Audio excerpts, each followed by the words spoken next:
الحمد لله نحمده ونستعينه ونستغفره ونؤمن به ونتوكل عليه ونعوذ بالله من شرور أنفسنا ومن سيئات أعمالنا من يهده الله فلا مضل له ومن يضلله فلا هادي له ونشهد أن لا إله إلا الله وحده لا شريك له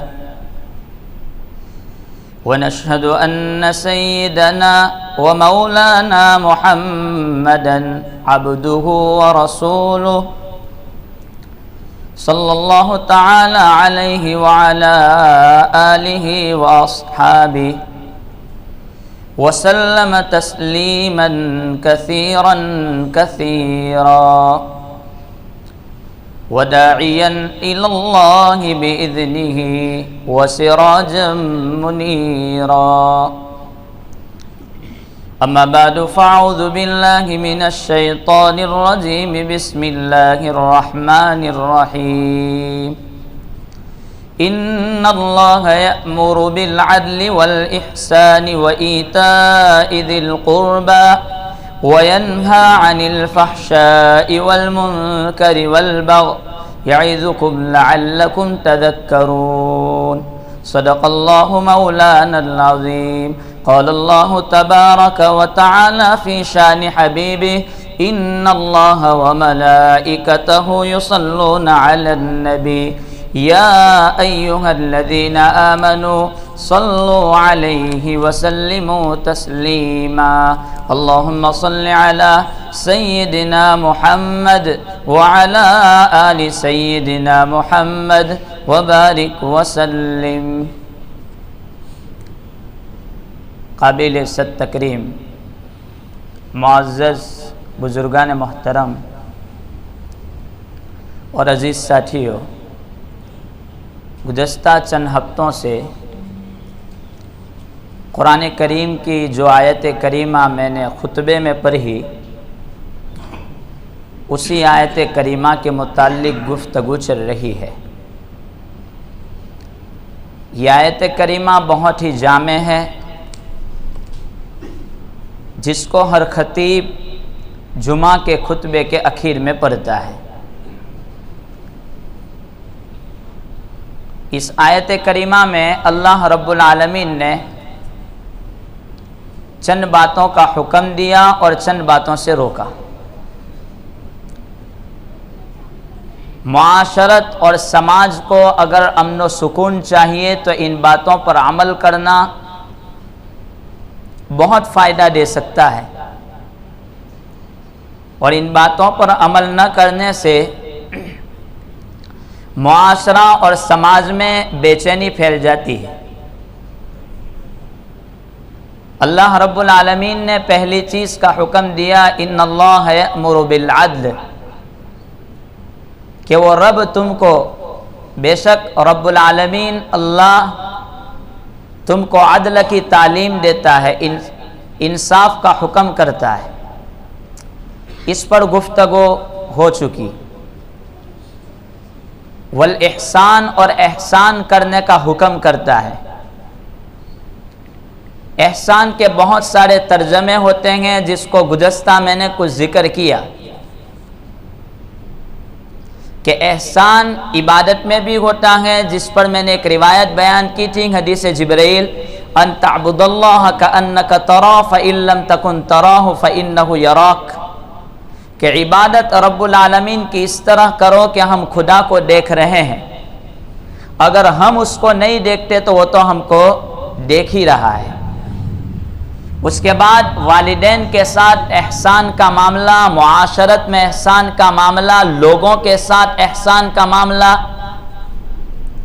گزشتہ میں نے ذکر کیا تھا والدین کے ساتھ احسان کا معاملہ، اور قرآن کریم میں 3 آیتیں ایسی ہیں جہاں پر والدین کے ساتھ احسان کا حکم دیا. وَقَضَى رَبُّكَ أَلَّا تَعْبُدُوا إِلَّا إِيَّاهُ وَبِالْوَالِدَيْنِ إِحْسَانًا. ایک دوسری آیت وَإِذْ أَخَذْنَا مِيثَاقَ بَنِي إِسْرَائِيلَ لَا تَعْبُدُونَ إِلَّا اللَّهَ وَبِالْوَالِدَيْنِ إِحْسَانًا. ایک اور آیت جہاں پر رب العالمین نے احسان کا حکم دیا کہ آپ اپنے والدین کے ساتھ احسان کا معاملہ کریں. وَوَصَّيْنَا الْإِنسَانَ بِوَالِدَيْهِ. یہ 3 آیتیں قرآن میں ہیں. اس کے بعد اب والدین کے لیے ضروری ہے کہ وہ اپنی اولاد کے ساتھ احسان کا معاملہ کریں. یہ احسان کا ایک اور ترجمہ،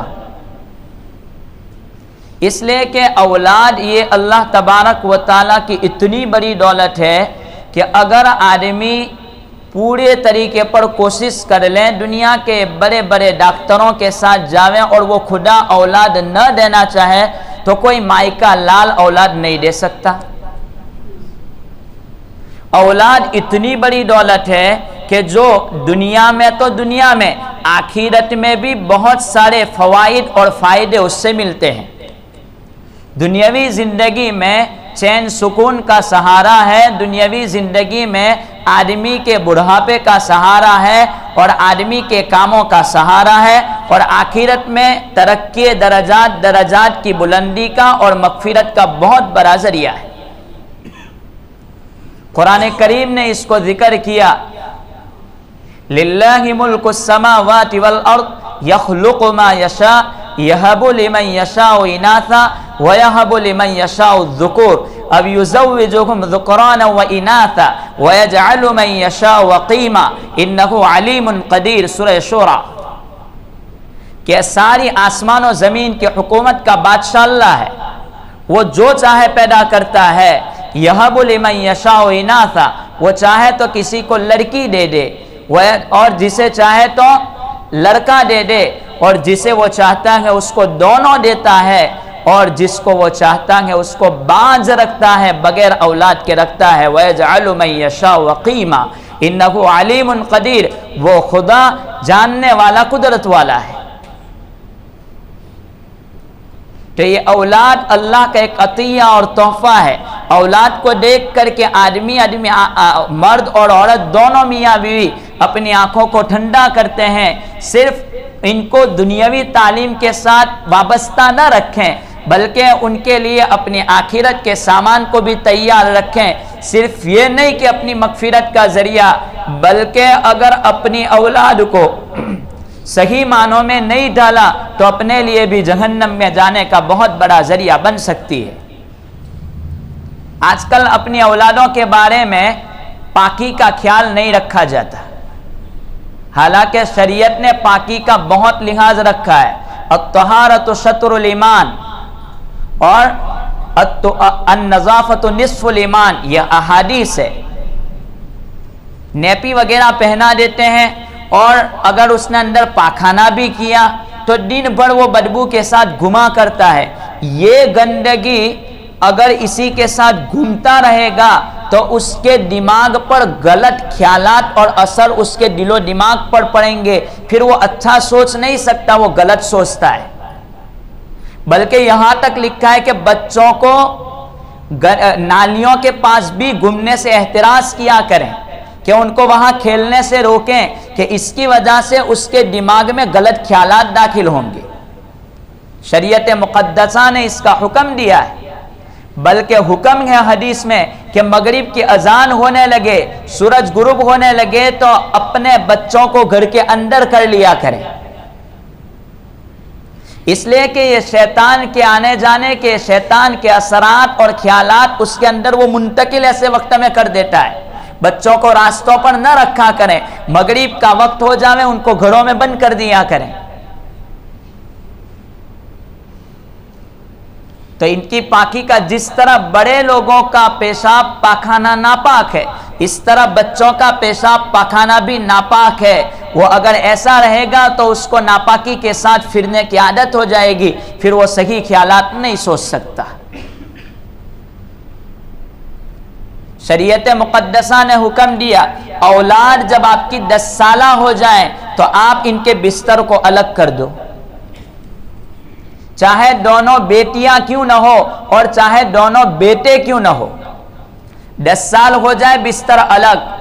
اگر آپ کے پاس انتظام نہیں ہے الگ الگ سونے کا تو بڑا کمرہ ہے تو اس وقت آپ دونوں کے بستر کو الگ کر دیں، اور اگر یہ بھی نہیں ہے تو آپ دونوں کا اوڑھنا کم سے کم الگ کر دیں، ایک اوڑھنے کے ساتھ دونوں کو جمع نہ کریں، ایک چادر میں ایک لحاف میں ان کو جمع نہ کریں۔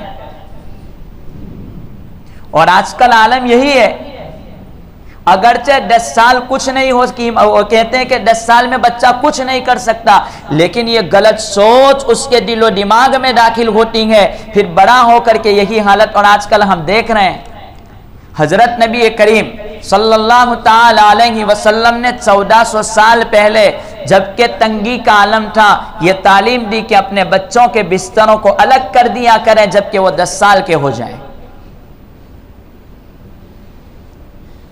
حضرت نبی کریم صلی اللہ تعالی علیہ وسلم نے فرمایا کہ جب بچے 7 سال کے ہو جائیں ان کو نماز کا حکم کرو، 10 سال کے ہونے پر نہیں پڑھتے تو ہلکی مار مارو۔ لیکن باپ ہی گھر میں سویا پڑا ہے تو کیا کھاک اپنی اولاد کو نماز کا حکم کرے گا؟ ماں سوئی ہوئی ہے تو کیسے نماز کا حکم کریں گے؟ یاد رہے اگر ہم سوئے ہیں اور ہماری وجہ سے ہماری اولاد سوئی ہے تو وہ جب شادی کرے گا اور اس کی نسل چلے گی، اور وہ دوسرا جب شادی کرے گا اس کی نسل چلے گی، قیامت تک کی یہ نسل بے نمازی رہے گی، یہ سلسلہ چلتا ہی رہے گا۔ اگر اچھی عادت پر ڈھالنا ہے تو خود اٹھیں اور اپنی اولاد کو نماز کے لیے بیدار کریں۔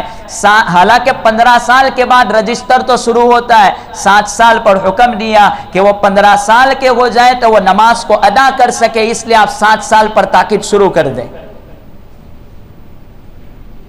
شریعت مقدسہ نے حکم دیا ہے کہ جب آپ کا بچہ 10 سال پر ہو جائے تو آپ تھوڑا تھوڑا مارنا شروع کر دیں۔ آخر کیا وجہ تھی؟ ہم سمجھتے ہیں کہ بچہ دن بھر اسکول جاتا ہے اور تھکا ماندہ رہتا ہے تو اب اس کو اٹھائیں گے کیسے؟ اسی بچے کی جب 6 بجے کی اسکول ہو جائے تو اٹھانے میں آپ کو کوئی تکلیف نہیں ہوتی۔ پھر کیسے آپ اپنے ایمان کی گواہی دے رہے ہیں کہ میں مومن ہوں، اور بچوں کے سامنے صحابہ کے، انبیاء کے اور بڑے بزرگوں کے، اللہ کے نیک بندوں کے واقعات ذکر کیے جائیں؟ ایسا نہیں کہ ان کو بلی، کتے اور بندر کے واقعات رات کو سنایا کریں، پھر وہ بچہ بلی کو دیکھ کر کے بھی ڈرے گا، کتے کو دیکھ کر کے بھی ڈرے گا، پھر وہ کیسے بہادر بن سکتا ہے؟ وہ بزدل پیدا ہوگا۔ اگر صحیح معنوں میں واقعات رکھے جائیں گے بچپن میں یہی بات، میرا بیٹا بڑا بنے گا، میرا بیٹا اسکول جائے گا، میرا بیٹا کالج جائے گا، میرا بیٹا ڈاکٹر بنے گا، میرا بیٹا امریکہ جائے گا، ہوائی جہاز میں جائے گا، امی ابا کو لے جائے گا، وہ کچھ نہیں کرے گا، وہ خود اڑے گا بیوی کو لے کر کے، اور ماں باپ کو کہے گا بڈھے گھر پہ بیٹھے رہو۔ صحیح تعلیم دیا کریں اپنی اولاد کو، یہ نہیں اسلامی تعلیم ان کے دلوں میں داخل کریں بچپنے میں کہ تو کون ہے، تو اسلام سمجھائیں اس کو، بیٹا اللہ ایک ہوتا ہے، اللہ کھانا دیتا ہے، یہ کوئی معمولی چیز نہیں ہے۔ شریعت مقدسہ نے پہلے قدم پر تعلیم کی ابتدا کی کہ جب آپ کا بیٹا ہو جائیں تو آپ پہلے دن آپ کی اولاد میں جب بیٹا بیٹی جنم لیں تو آپ اس کے ایک کان میں اذان دے دیں، ایک کان میں اقامت کہہ دیں، تاکہ یہ اولاد آپ کی بڑی ہو جائیں تو اسلام کی وحدانیت پر کھڑی ہو سکیں۔ ایسا نہ ہو کہ پھر آج کل جو عقائد کے اعتبار سے خرابیاں جو آ رہی ہے اور لوگ مرتد ہو جا رہے ہیں، یہی وجہ ہے کہ تختی جو اللہ نے کوڑی رکھی تھی بالکل صاف رکھی تھی کہ اس صاف دل پر اللہ کے علاوہ کسی کا اثر نہ ہو سکے، اسی صاف دل پر جب غیروں کے اثرات آنے لگے تو اس کی وجہ سے آج کتنی بچیاں، 3 لاکھ کے قریب بچیاں غیروں کے حوالے ہو چکی۔ اور آج ہمارے بچے اسکول میں جانے والے یہی وہ بچے ہیں کہ جن بچوں کو صحیح تعلیم نہیں ملتی ہے تو ان بچوں کو اب اسلام میں شک پیدا ہونے لگا ہے۔ اور یقین جانی یہ بات پکی ہے، میں ثبوت کے ساتھ کہہ سکتا ہوں، میرا خود کا واقعہ ہے کہ میں نے جب ایک بندے کو نماز کے بارے میں کہا کہ تو اب نماز کیوں نہیں پڑھتا، تو اس بندے نے کہا جو ماحول میں تھا 5 وقتہ نماز کا پابند تھا، وہ بچہ مجھے کہتا ہے مجھے اسلام کے بارے میں شک ہے۔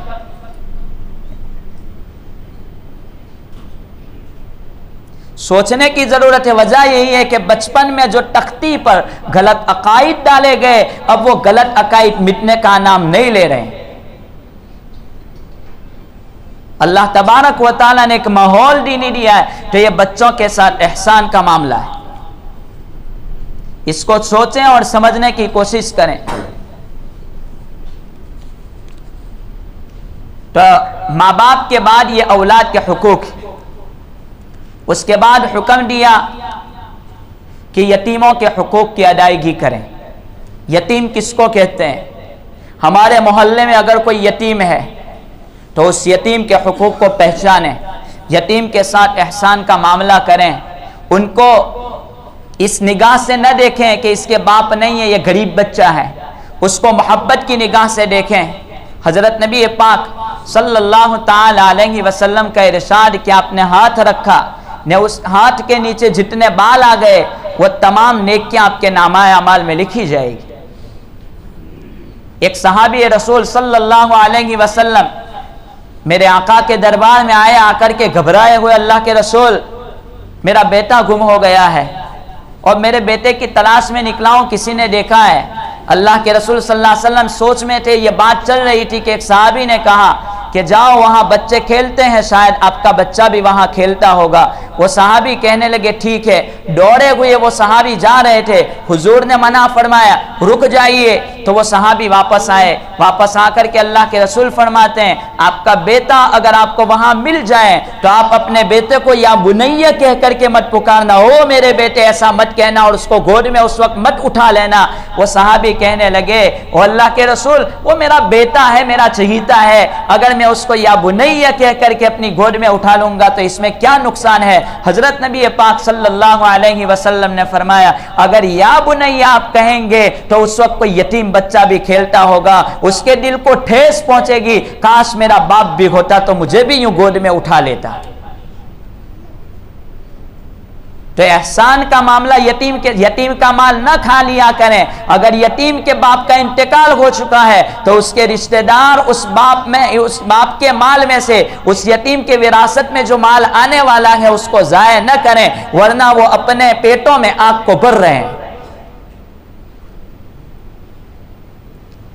آگے رسول اکرم صلی اللہ علیہ وسلم احسان کا ایک اور مطلب پڑوسیوں کے ساتھ ذکر کیا کہ آدمی کو چاہیے کہ وہ پڑوسیوں کے ساتھ بھی احسان کا معاملہ پڑھیں. حضرت نبی کریم صلی اللہ علیہ وسلم نے فرمایا جس بندے کا انتقال ہو چکا، شعب الایمان کی یہ روایت ہے، جس بندے کا انتقال ہو جائے، انتقال کے بعد اگر اس کے پڑوسیوں میں سے 4 آدمی یہ گواہی دیں، یعنی مرنے کے بعد یہ بولیں کہ یہ اچھا آدمی تھا، اچھے کام کرتا تھا، اللہ تبارک و تعالی اس کی مغفرت فرما دیتے ہیں. اور یہ کہتے ہیں کہ بندہ تم نے تو 4 نے تعریف کی لیکن اس کے کچھ گناہ ایسے ہیں جو گناہ تم نہیں جانتے، میں جانتا ہوں، لیکن آپ کی اس گواہی کی وجہ سے میں اس کے تمام گناہوں کو بھی معاف کر دیتا ہوں. حضرت نبی کریم صلی اللہ علیہ وسلم فرماتے ہیں جبرائیل پڑوسی کی بات لے کر اتنی مرتبہ آئے کہ مجھے خطرہ محسوس ہونے لگا کہ شاید پڑوسی کو وارث نہ بنا دیں. عبداللہ مخزومی کہتے ہیں کہ اگر کوئی میرے گھر میں میری قالین پر کوئی پانی پھینک دے تو مجھے اتنی زیادہ تکلیف نہیں ہوگی جتنا کہ میں کسی راستے پر یا کسی پڑوسی پر تھوڑا پانی پھینک دوں جس سے میرے پڑوسی کو تکلیف پہنچ جائے. حضرت فرماتے ہیں واللہ لا یؤمن واللہ لا یؤمن واللہ لا یؤمن، خدا کی قسم وہ بندہ مومن نہیں ہو سکتا جس کی وجہ سے اس کے پڑوسی کو تکلیف پہنچے، چاہے تہجد پڑھ لے، چاہے دن بھر شب و روز قرآن کی تلاوت کر لیں، جنت میں داخل نہیں ہوگا. پڑوسی کی خوشی میں خوشی، پڑوسی کی ناراضگی میں، پڑوسی کے دکھ میں شریک، اس کا دکھ تو میرا دکھ، اس کی خوشی تو میری خوشی. سہل بن عبداللہ تستری رحمت اللہ علیہ مرنے کے قریب پہنچے. ان کے پڑوس میں ایک مجوسی رہتا تھا. اس کو بلایا، میں دنیا سے جا رہا ہوں لیکن بات سن، وہ کمرہ دیکھ، وہاں پر ایک ٹب رکھا ہوا ہے، اس ٹب کو نکال. اس نے نکالا تو گندگی تھی اس میں بھری پڑی. کہا کہ یہ گندگی ہے. کس وجہ سے؟ یہ گندگی کیسے ہے؟ تو کہا کہ آپ کے گھر میں گندگی ہے. تو کہا کہ اب دیکھ کہاں سے آ رہی ہے. تو کہا کہ یہ تو میرے گھر سے آ رہی ہے. کہا کتنے سالوں سے یہ تیری گندگی، تیرے ٹوائلٹ کی گندگی میرے گھر میں سوراخ کی وجہ سے آ رہی ہے اور میں اس کو اٹھا کر کے پھینک رہا ہوں، لیکن اب میں دنیا سے جا رہا ہوں. میرے جانے کے بعد اگر کوئی ایسا آ گیا میری وراثت میں جو اس بات کو برداشت نہ کر سکے گا تو تجھے تکلیف پہنچے گی. تو یہ بات تو دیکھ لے اور تو تیرے گھر میں جو سوراخ ہے اس کو بند کرنے کی کوشش کر تاکہ یہ پاخانہ میرے گھر میں نہ آ سکے. مجھ سے جو ہو سکا وہ کر لیا، تو میرا پڑوسی تھا، تیرے حقوق میں نے ادا کر لیے، اب یہ تو نہ کرنا. تو کہا کہ آپ نے مجھے بتلا دیا ہوتا تو میں اسی وقت بند کر دیتا. اس مجوسی نے کہا اسلام ایسی گواہی دے سکتا ہے تو میں ابھی کلمہ پڑھتا ہوں، اشہد ان لا الہ الا اللہ واشہد ان محمدا عبدہ ورسولہ. تو عبداللہ خزائی جب انتقال کر رہے ہیں تو انتقال کے بعد کسی نے خواب میں دیکھا کہ کیا گزری آپ پر، کس طریقے سے اللہ تبارک و تعالیٰ نے آپ کی مغفرت کر دی.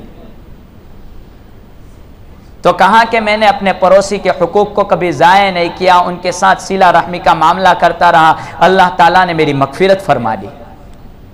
آج کل ہمارے یہاں عبادت کا زور و شور بہت ہے، لیکن عبادتوں کے ساتھ ساتھ حقوق کو پائمال بہت کر رہے ہیں. تو قرآن کریم یہ دوسری چیز کو ذکر کرا ہے، ان اللہ یأمر بالعدل والاحسان، احسان کا معاملہ کریں. اس میں اور بہت ساری چیزیں ہیں لیکن چونکہ وقت قریب ہے ختم کی، آگے ذکر کیا کہ آپ احسان کن لوگوں کے ساتھ کریں گے. پڑوسیوں کے تو یہ حقوق بجا لانے ہی لانے. آگے حضرت نبی آگے احسان کا معاملہ ذکر کیا کہ آپ معاملات کریں تو اس میں بھی احسان کا معاملہ ذکر کریں. نبی کریم صلی اللہ علیہ وسلم مدینہ پہنچے تو مدینہ پہنچنے کے بعد حضرت نبی کریم صلی اللہ تعالی علیہ وسلم نے دیکھا کہ لوگ ناپ تول میں کمی کرتے ہیں. تو قرآن کریم کی آیت اتری وَيْلٌ لِّلْمُطَفِّفِينَ الَّذِينَ إِذَا اكْتَالُوا عَلَى النَّاسِ يَسْتَوْفُونَ، خرابی ہے کمی کرنے والوں کے لیے جو اپنے ناپ تول میں کمی کرتے ہیں. ناپ تول میں کمی صرف یہ نہیں ہے کہ آپ ترازو رکھیں نہ 500 گرام کے بجائے تھوڑا کم دے دیں، یہ صرف کمی نہیں ہے. کمی بہت ساری چیزوں میں ناپ تول میں ہو سکتی ہے. اگر ایک ملازم کسی جگہ پر نوکری کرتا ہے، ملازمت کرتا ہے اور اس ملازمت میں وہ دھوکہ دیتا ہے، غلط وقت لکھتا ہے، غلط وقت پر پہنچتا ہے، تو یہ بھی ناپ تول میں کمی میں داخل ہے. اگر آپ کسی تاجر کے ساتھ دھوکے سے کام کر رہے ہیں، میڈ ان جاپان کہہ کر کے بیچ رہے ہیں، میڈ ان چائنا ہے، تو یہ بھی دھوکہ ہے. اس سے بھی بچنے کی ضرورت ہے. ایک آدمی کی مغفرت اس پر ہو چکی کہ وہ بندہ صرف لوگوں کے ساتھ ایسا معاملہ نہیں کرتا تھا کہ لوگوں کو بڑھ بڑھ کے دیتا تھا اور ناپ تول میں کمی نہیں کرتا تھا، بڑا اچھا بیپار کرتا تھا. اللہ تبارک و تعالیٰ نے اس بندے کی مغفرت کر دی. آج دیکھو بازاروں میں دھوکے، گھروں میں دھوکے، پڑوسیوں کے ساتھ دھوکے، مسجدوں میں دھوکے، بس یہی معاملہ چل رہے ہیں. اس سے بچنے کی بہت ضرورت ہے. یہ مضمون بڑا لمبا ہے احسان کا، کہ احسان کہاں کہاں آتا ہے. باقی باتیں انشاءاللہ آئندہ اللہ تبارک و تعالی ان باتوں پر ہم تمام کو عمل پیرا ہونے کی توفیق عطا فرمائے. میں گزشتہ 2 جمعہ سے نماز کے فرائض کو ذکر کرتا ہوں کہ یہ چیزیں نہیں ہوگی تو نماز نہیں ہوگی. میں نے ذکر کیا تھا پچھلے ہفتے کہ 3 پہلے فرض ذکر کیے تھے کہ نماز میں اللہ اکبر کہہ کر کے نماز کی ابتدا کرنی ہے. اگر مقتدی ہو، چاہے وہ منفرد ہو، چاہے وہ امام ہو یا امام کے پیچھے پڑھنے والا ہو، ہر ایک کو اللہ اکبر زبان سے کہنا ہے، ورنہ آپ نماز میں شامل نہیں ہو سکتے. ایک یہ بتلایا تھا تو اللہ اکبر کہنا. نمبر 2 قرات کو زبان سے ادا کرنا. اگر منہ میں قرات پڑھے گا منہ بند کر کے تو اس کی بھی نماز نہیں ہوتی ہے، چاہے وہ سورہ بقرہ پڑھ ڈالے. اور ایک اور چیز ذکر کی تھی کہ جب آپ قاعدے میں بیٹھے تو السلام علیکم ورحمۃ اللہ زبان سے ادا کرنا ضروری ہے. اگر زبان سے یہ نہیں نکلا تو نماز ہوتی نہیں ہے. اس کے بعد گزشتہ ہفتے 2 فرض ذکر کیے تھے، 2 چیزیں واجب کے قبیل سے، کہ اگر آدمی 4 رکعت والی یا 3 رکعت والی نماز میں دوسرے قاعدے میں بیٹھا ہے، دوسری رکعت کے قاعدے میں نہ امام کھڑا ہو گیا تیسری رکعت کے لیے، تو ضروری ہے کہ وہ التحیات پورا کر کے کھڑا ہو. چاہے امام کھڑا ہو گیا یہ اپنا التحیات جلدی جلدی پورا کرے اور امام کے ساتھ شامل ہو. ایک اور چیز جو ذکر کرنی ہے وہ یہ دو اہم چیزیں کہ جب تک امام تکبیر تحریمہ نہ کہہ دے وہاں تک آپ کو تکبیر تحریمہ نہیں کہنا. اب ہوتا کیا ہے، امام اللہ اکبر کہتا ہے تو ادھر بندہ اللہ اکبر، امام سے پہلے تکبیر تحریمہ پوری ہو جاتی ہے تو وہ نماز میں شامل ہی نہیں ہوا. تو امام کی تکبیر کا انتظار کریں، بہتر یہی ہے امام کے ساتھ ساتھ کہنے کا حکم ہے، لیکن ہم انتظار کریں امام اللہ اکبر کہہ دیں اس کے بعد اللہ اکبر کہیں، امام کے بعد داخل ہونا ہے نماز میں. اور ایک اور مسئلہ اسی کے چلتے امام السلام علیکم ورحمۃ اللہ کہیں اس کے بعد السلام کہنا ہے، اس لیے کہ اگر امام کی سلام پوری ہونے سے پہلے ہماری سلام پوری ہو گئی تو ختم نماز. سلام بولنی ضرور ہے، مثلا السلام علیکم ورحمۃ اللہ میں نے بولا تو میری جب السلام پوری ہو جائے اس کے بعد آپ السلام شروع کریں تاکہ امام کے بعد پوری ہو. ورنہ اگر امام نے السلام علیکم ورحمۃ اللہ ایسا امام کر رہا ہے پیچھے تو پھٹافٹ ختم، تو آپ نکل بھی گئے امام سے پہلے، تو نہ امام سے پہلے داخل ہونا ہے نہ امام سے پہلے نکلنا ہے. یہ دو چیزوں کا خیال رکھیں. سیکھنا کس کو ہے؟ یہ سیکھنے کی چیزیں. نماز ہم کہیں گے کہ میں 5 وقتہ نمازی ہوں، میں تہجد گزار ہوں، میں قرآن کی تلاوت کرنے والا ہوں، سب کچھ ہے، لیکن اگر مسئلے نہیں سیکھیں گے تو اتنی ساری نمازیں بھی نہ سیکھنے کی وجہ سے سب برباد. لہذا اس کا خیال رکھیں. اللہ رب العالمین ان باتوں پر عمل پیرا ہونے کی توفیق عطا فرمائے. آمین. وآخر دعوانا الحمدللہ.